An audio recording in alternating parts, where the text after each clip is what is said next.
दिल्ली की बागडोर संभालने जा रही है। आम आदमी पार्टी लीडर मनीष सिसोदिया पर उम्मीद है कि अगले 5 सालों में केजरीवाल ने जो 10 गारंटी का वादा किया है, इसको उनकी सरकार पूरा करेगी। आज हम आपकी मुलाकात कैबिनेट के ऐसे मंत्री से कराने जा रहे हैं जिन्हें दिल्ली की शिक्षा में एक बड़ी क्रांति, एक नई क्रांति के लिए जाना जाता है। हमारे साथ मनीष सिसोदिया जी हैं। हालांकि इनका नाम लेने की जरूरत नहीं है, जब भी आप जाते हैं तो आपको लोग कहते हैं शिक्षा मंत्री जी आ गए, नाम कब लेते हैं, ऐसा क्यों सर? ये बस मैं लोगों के लिए आभार व्यक्त करूंगा कि वो इतना प्यार देते हैं, इतना सम्मान देते हैं।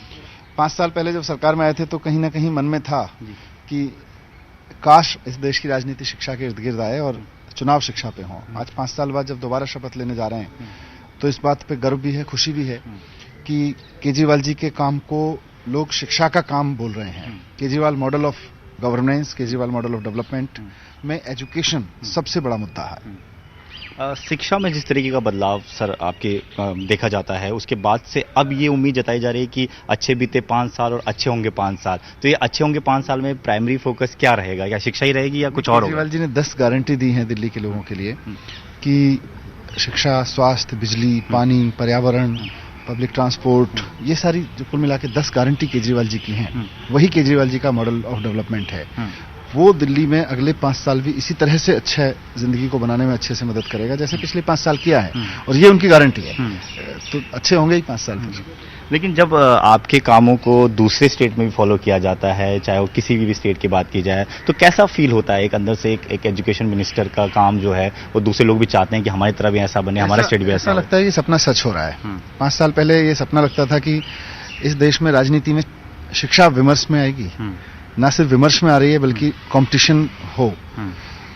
सबसे बढ़िया होगा कि इस देश में चुनाव शिक्षा के नाम पे हो, 3-4 पार्टियां, 2 पार्टियां जो भी सामने हो, उनके बारे में लोग यही तय करें कि ये वाली पार्टी अच्छे स्कूल खुलवाती है, ये वाली पार्टी इतने अच्छे स्कूल नहीं खुलवाती है, ये वाली पार्टी इतने बढ़िया हॉस्पिटल बनवाती है, ये वाली नहीं बनवाती है। इन मुद्दों पे कंपटीशन हो, हर बच्चे को अच्छी शिक्षा मिलने लगे, इससे बढ़िया राष्ट्र निर्माण कुछ नहीं हो सकता है। सर, सीटें जब बहुत ज़्यादा आती हैं तो आपसे उम्मीदें भी बहुत ज़्यादा होती हैं लोगों की।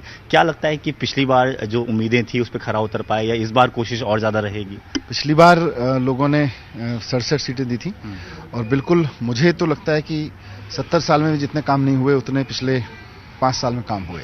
लेकिन सर, अब जिस तरीके से चीज़ें आ रही हैं, व्यवस्था काफ़ी ज़्यादा थी, पारिवारिक तौर पे जानना चाहूँगा कि कितना मुश्किल होता है घर परिवार को समय दे पाना। अब तो फिर से अगर जिम्मेदारियां बढ़ जाएंगी तो फिर समय देना कितना मुश्किल हो जाता है? एक बेटा भी आपका? नहीं, परिवार भी मान लेता है, मेरा बेटा है वो मिस करता है। टाइम जितना एक नॉन पॉलिटिकल कैरियर में मैंने उसको दिया उतना टाइम मैं उसको नहीं दे पाता हूँ, और वो उस बात को मिस करता है। लेकिन उसको भी मतलब आभास है कि हमारे परिवार के ऊपर ये जिम्मेदारी है कि हम पूरी दिल्ली को अपना परिवार मान के चलें, और दिल्ली के हर बच्चे को हम अपना बच्चा मान के चलें। तो उसको भी